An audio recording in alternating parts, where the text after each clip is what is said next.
قرآن حکیم کی ان آیات میں سورہ نساء میں مسلمانوں کو اپنی اجتماعی زندگی، گھریلو زندگی، خاندانی زندگی، اس کا اسلوب اور طریقہ کار بتایا ہے، اور اس میں جو غلطیاں ہوتی ہیں، خامیاں ہوتی ہیں، خرابیاں جنم لیتی ہیں، گناہ پیدا ہوتے ہیں، ان گناہوں سے بچنے کی تلقین کی۔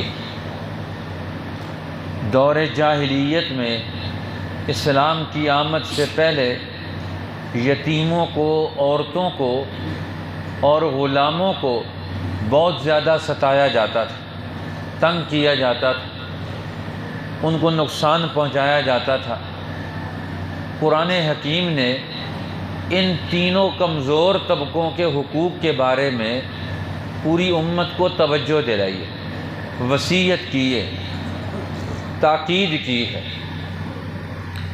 چونکہ عورتیں شادی ہو کر گھروں میں آتی ہیں، ان کے جو حقوق ہیں اس گھر والے، خاندان والے، وہ ان کے حقوق کے حوالے سے غفلت برتتے ہیں اور ان کے حقوق ادا نہیں کرتے، تو قرآن حکیم نے ایک تو عورتوں کے حقوق بھی متعین کر دیے، مردوں کے حقوق بھی متعین کر دیے، اور پھر ان حقوق کی ادائیگی کا نظام خاندانی اعتبار اور شرعی اعتبار سے دونوں کی حیثیتیں واضح کر دیں، تاکہ کسی آدمی کے لیے زندگی گزارنا یہ پریشان کن نہ ہو، کوئی آدمی دوسرے کی زندگی کے لیے کوئی پریشانی نہ پیدا کرے۔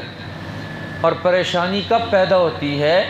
جب اس کا حق نہ دیا جائے، جو اللہ نے اس کا حق رکھا ہے، قرآن نے اس کا حق رکھا ہے، دین نے اس کا حق رکھا ہے، اور انسانوں نے عقلی طور پر حکمت کے اصول پر ان کے حقوق رکھے ہیں، وہ ان کو ادا نہ کیے جائیں، تو اس سے بڑی تباہی پیدا ہوتی ہے، بڑی خرابی پیدا ہوتی ہے۔ ایک تو دلوں میں نفرت پیدا ہوتی ہے، گھروں میں تنگی کا ماحول پیدا ہوتا ہے، اور پھر جب دلوں میں نفرت پیدا ہوگی تو ان کی زندگی میں بھی خرابیاں آئیں گی، پھر یہ بہت سارے گناہوں کی طرف مائل ہوں گے۔ تو قرآن حکیم اس کی طرف توجہ دلائی اور باقاعدہ حکم دیا، وَآتُوا النِّسَاءَ صَدُقَاتِهِنَّ نِحْلَةً، فرمایا عورتوں کو ان کے مہر جو مقرر ہوئے ہیں وہ ادا کر دو۔ تو عورتوں کو ان کا مہر ادا کرنا، نکاح کے موقع پر مہر مقرر کیا جاتا ہے، اس لیے جس طرح نکاح کی شرائط میں سے گواہ ہیں، گواہوں کے بغیر نکاح نہیں ہوتا، اسی طرح مہر بھی مقرر کرنا ضروری ہے، عورتوں کا مہر بھی مقرر کیا جائے۔ مہر کی پھر اپنی تفصیلات ہیں جو احادیث میں بھی موجود ہیں، اور فقہائے امت نے ان کی تفصیلات بھی بیان فرمائی ہیں۔ امام اعظم امام ابو حنیفہ رحمۃ اللہ علیہ فرماتے ہیں کہ 10 درہم سے کم مہر کسی عورت کا مقرر نہ کیا جائے۔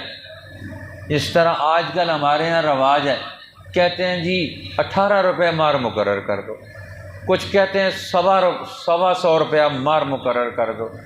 یہ کوئی مہر نہیں ہوتا، کم از کم مہر جو ہے وہ 10 درہم وہ مہر مقرر کیا جائے کہ وہ اتنا مہر تو ہو 4-5 ہزار روپے کے قریب، باقی آپس میں جو اتفاق ہو جائے جتنے مہر پر، بہرحال مہر کم رکھا جائے، اور عورتوں کے حقوق کا بھی اعتبار کیا جائے، ان کی حیثیت کا بھی اعتبار کیا جائے۔ اب نبی کریم صلی اللہ علیہ وسلم نے مختلف ازواج مطہرات کے مختلف مہر رکھے۔ حضرت خدیجہ رضی اللہ تعالیٰ عنہ کا مہر رکھا، وہ ادا ہوا، 70 اونٹنیاں ان کا مہر تھیں۔ اسی طرح حضرت ام حبیبہ رضی اللہ تعالی عنہ، ان کا نکاح حبشہ میں بادشاہ حبشہ نے حضور علیہ السلام سے پڑھایا، اور وہاں کئی 400 دینار مہر مقرر کیا گیا، اور باقی ازواج مطہرات کے 400 یا 500 درہم مہر کے طور پر رکھے گئے۔ اس طرح کہ ہمیں مہر کی مختلف نوعیتیں نظر آتی ہیں، لیکن مہر ادا کرنا اس نیت سے مہر رکھا جاتا ہے۔ ایک تو مرد اور عورت، وہ عورت اپنے آپ کو اپنے خاندان سے، اپنے رشتہ داروں سے سب سے الگ تھلگ کر کے وہ اپنا پورا خاندان چھوڑ کر کسی ایک جگہ پر دوسرے گھر میں خاندان میں آ جاتی ہے۔ اب جہاں اس نے زندگی بسر کی، پورا خاندان، ماں باپ ہیں، بہن بھائی ہیں، رشتہ دار ہیں، وہاں اسے محبت اور انس ہوتا ہے۔ اس محبت اور انس کو چھوڑ کر، اس سارے خاندان اور رشتہ داری کو چھوڑ کر، اپنے اس گھر کو چھوڑ کر ایک عورت دوسرے گھر میں جاتی ہے، تو اب دوسرے گھر میں جا کر اسے کیا عزت ملتی ہے، کیا تکریم ملتی ہے، اس کے حقوق کا کتنا خیال رکھا جاتا ہے۔ تو قرآن پاک نے ان کے مہر کو مقرر کر کے اس کی دلجوئی کا انتظام کیا کہ ایک عورت اپنے اتنے خاندانی نظام کو چھوڑ کر یہاں آ رہی ہے، لہٰذا اب اس کے حقوق کا تحفظ ہو جائے، اس کا تعین کر دیا۔ اس لیے مہر کو نکاح میں متعین کر دیا اور فرمایا تم عورتوں کا مہر خوشی سے ادا کرو، دل کی خوشی سے ادا کرو۔ مہر یہ دباؤ اور بوجھ والی بات نہیں ہے۔ اب ایک عورت سے تمہاری زندگی میں اور وہ داخل ہو رہی ہے، تم زندگی میں اس کو کیا تحفہ دو گے؟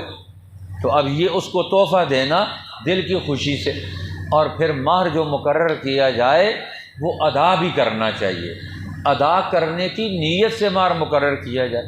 اب ہمارے یہاں مہر مقرر کروائے جاتے ہیں بہت زیادہ، اور دینے کا کہتے ہیں، دینے کا نام ہی لینے کی ضرورت ہی نہیں ہے۔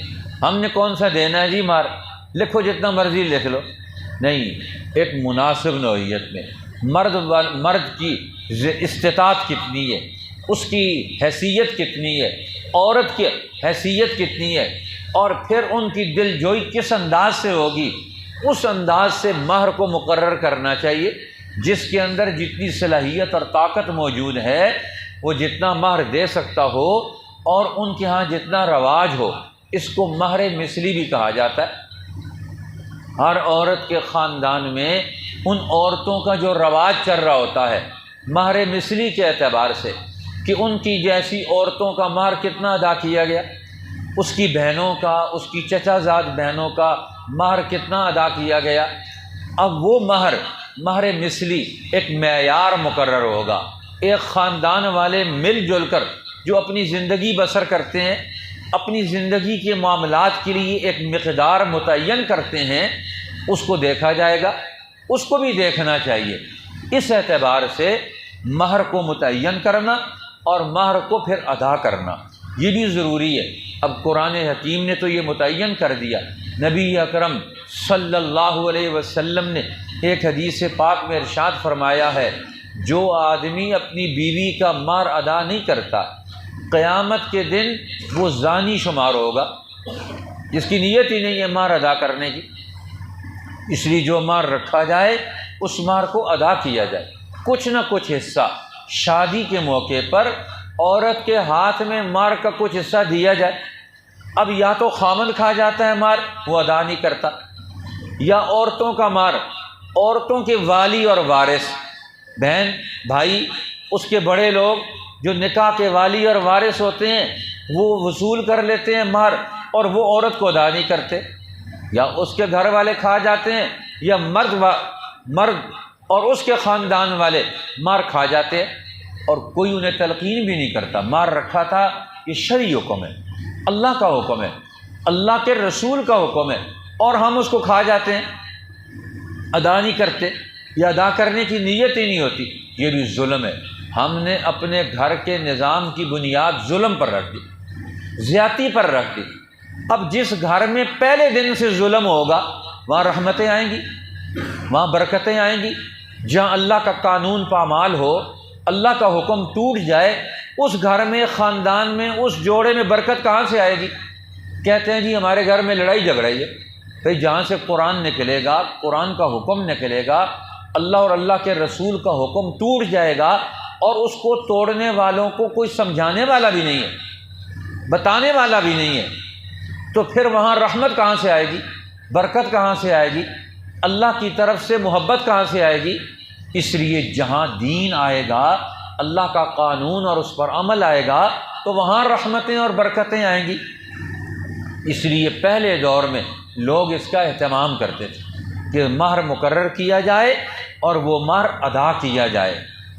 یہ اس کا بھی اہتمام، پہلے درجے میں مہر مناسب مقدار میں مقرر کیا جائے، جو دینے کے لیے اس کے لیے آسانی ہو، اور پھر جو مقرر کر دیا جائے تو وہ ادا بھی کرنا چاہیے، اور ادا کرنے میں قسط وار بھی ادا کیا جا سکتا ہے، اور پورا مہر ادا نہیں کر سکتے ہیں تو قسط وار مہر ادا کر دیں، اس کی بھی شریعت نے اجازت دی ہے۔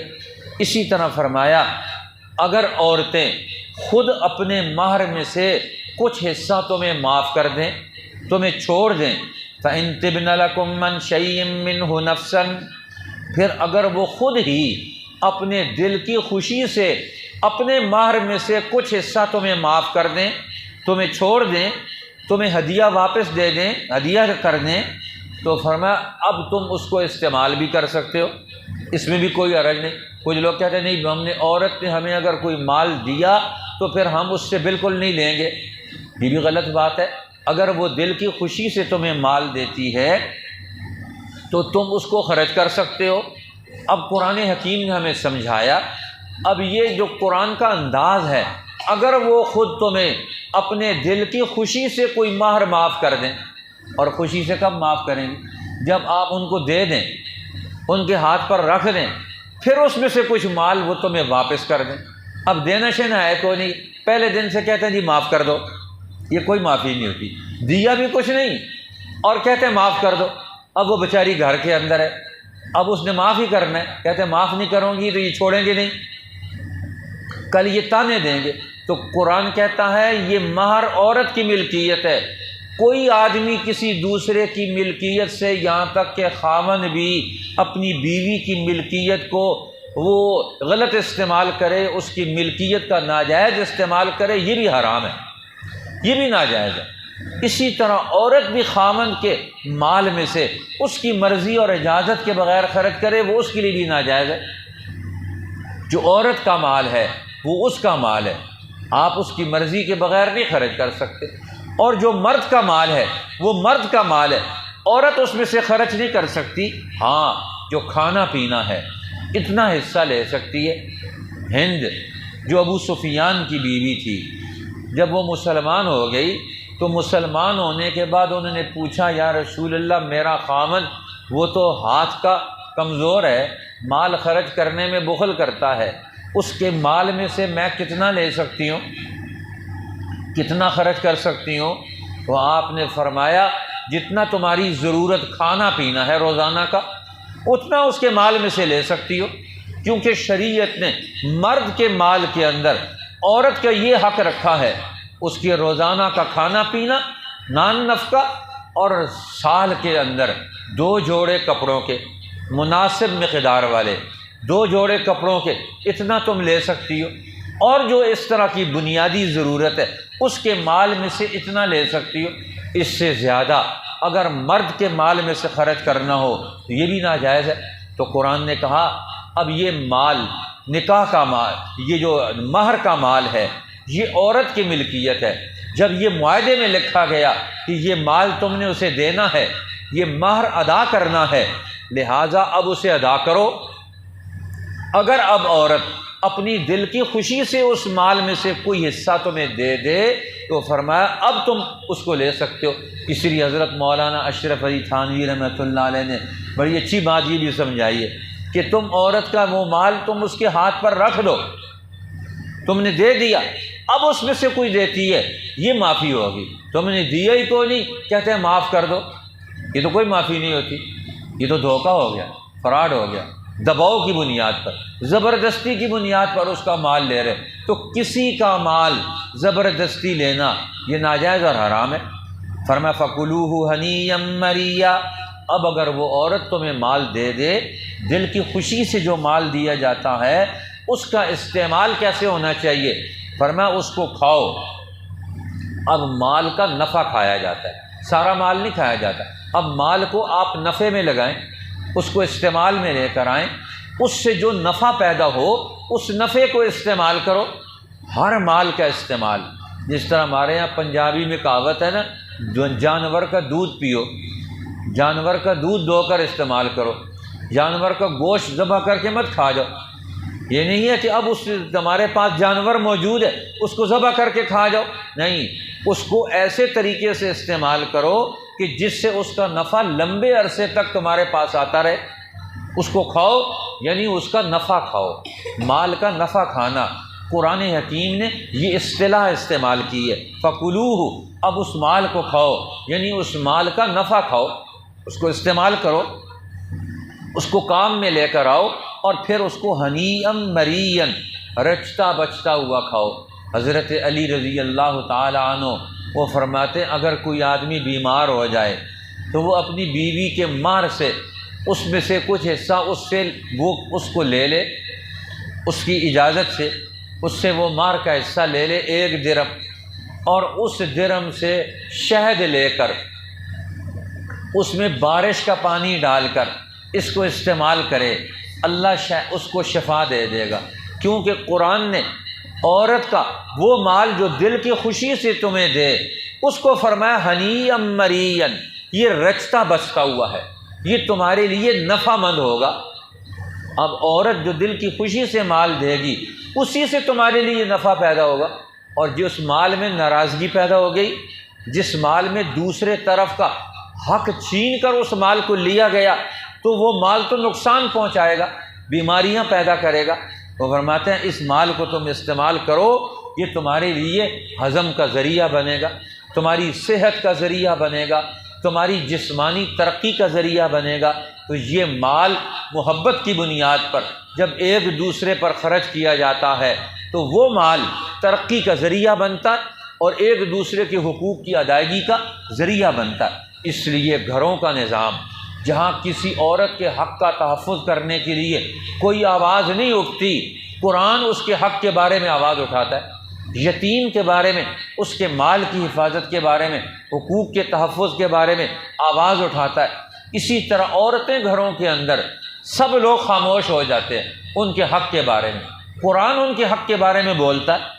اب اسی سے سمجھ لینا چاہیے مرد کو کہ ہم اپنے گھر میں طاقتور اتنے ہیں کہ اللہ کے حکم اور قانون کے تابع اس پر ہم عمل کریں گے، انشاءاللہ ہماری زندگی وہ دنیا بھی جنت بنے گی، آخرت بھی جنت بنے گی، گھروں میں محبت بھی پیدا ہوگی، الفت بھی پیدا ہوگی، ایک دوسرے کے حقوق کی ادائیگی سے ہر قسم کی بیماریوں سے اور آفتوں سے بھی بچیں گے۔